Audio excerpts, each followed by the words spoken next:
नमस्कार, मी Sunita Bulkul cooking with Sunita Bulkul या आपल्या युट्यूब चॅनलवर तुम्हा सगळ्यांचं खूप खूप स्वागत आहे। मकर संक्रांती आलेली। मकर संक्रांती म्हटलं की तिळीचे अनेक पदार्थ आपण बनवत असतो। आज आपण तिळीचा पदार्थ बनवतोय, ती म्हणजे एकदम मार्केटमध्ये मिळते तशी तीळ पापडी। खूप छान टेस्टी बनते। चला तर मग रेसिपीला सुरू। बघा, आता आपण इथे एक वाटी तीळ घेतलेली आहे। इथे ना कोणतं पण एक भांडं तुम्ही असं हे करून घ्या, सेट करून घ्या की ज्याच्याने आपली तीळ पापडी एकदम मस्त परफेक्ट बनेल, मग अजिबात चुकणार नाही। आता ही तीळ आपल्याला असं मस्त मंद आचेवर भाजून घ्यायची आहे। पटकन भाजली जाते, हिला काही टाइम लागत नाही।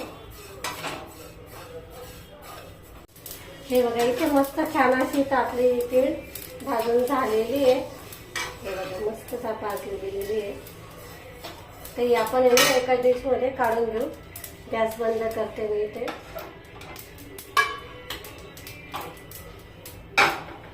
एका डिश मध्ये काढून घेते मी आता ही।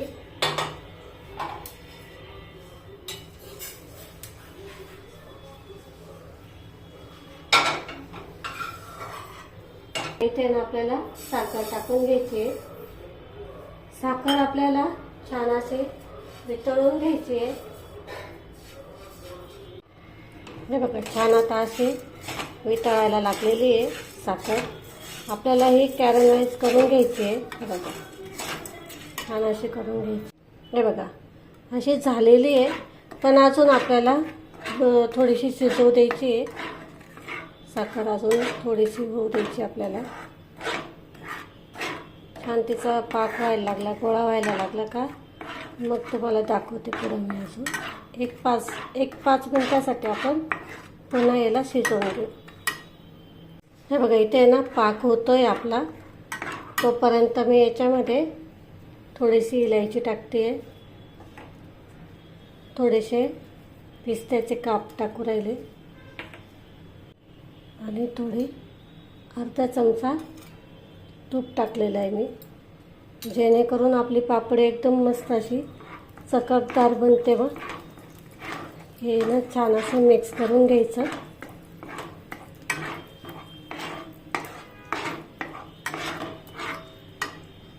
हे बघा, इथे ना पाणी घेतलेलं आहे मी वाटीमध्ये।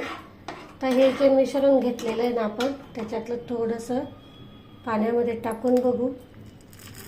जसं आपण लाडूला चेक करतो ना, तसंच याचं पण चेक करायचं। हे बघा, असं गोळा तयार होतोय, म्हणजे परफेक्ट झालेलं आहे। आता आपण हे टाकून घेते आणि इथून पुढे फटाफट असं मिक्स करायचं आपल्याला। अजिबात वेळ नाही घालवायचा, गॅस बंद करायचा इथे। हे बघा, असं पटकन करायचं।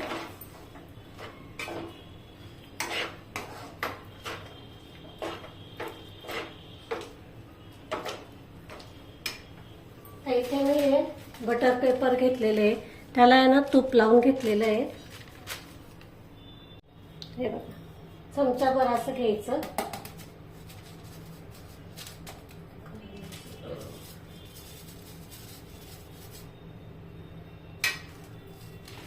आणि फोल्ड करायचं। हाताने पाहिजे तर असं थोडंसं दाबून घ्यायचं आणि जेवढं पातळ लाटता येईल तेवढं पातळ लाटून घ्यायचं आपल्याला। हे एकदम परफेक्ट अशी मार्केट सारखी बनवून तयार होते।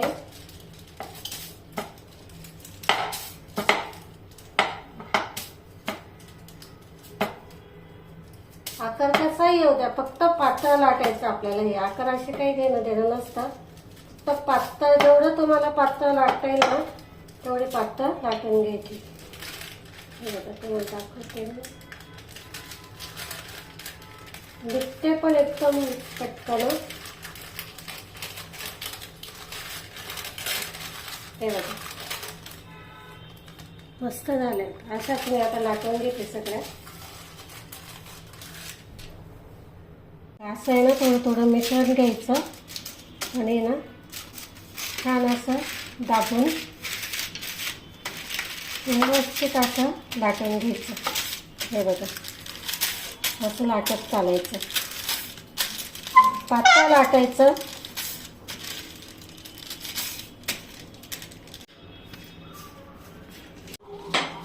हे बघा असं छान आहे ना लाटून घ्यायचं. जास्त मेहनत नाही लागत त्याला आणि हाताला पण चटके बसत नाही. आपण लाडू करतो ना त्यावेळेस ते हाताला चटके बसण्याची खूप शक्यता असते. हे तिथे पापडी नाही अजिबात हे लागत नाही.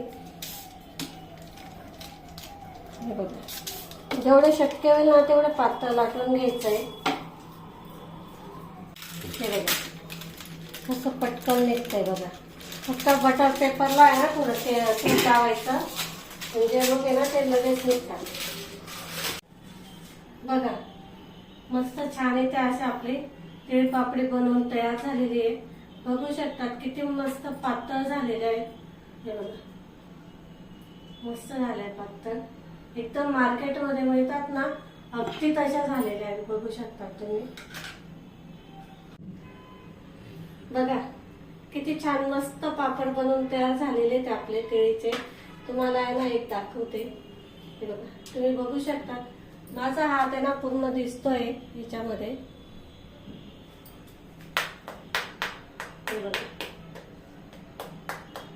खूप छान टेस्टी झालेले ते. आणि असेच पातळ लाटायचे म्हणजे काय होतं की जेवढे तुम्ही पातळ लाटणार ना तेवढी याची चव वाढते.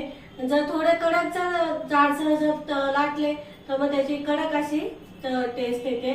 त्यामुळे ना लाटायची थोडी प्रोसेस असते याची, थोडी पातळ लाटावं लागतात. आणि मेन म्हणजे इथे जर तुमचे जर हे जर घट्ट झालं किंवा गोळा झाला लाटला जात नाही तर मंद आचेवर तुम्ही हे मिश्रण ठेवू शकतात आणि पुन्हा ते लाटू शकतात. इतकी छान सोपी पद्धत तुम्हाला इथे दाखवली आहे.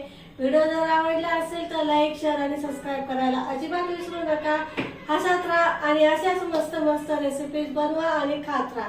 तोपर्यंत नमस्कार.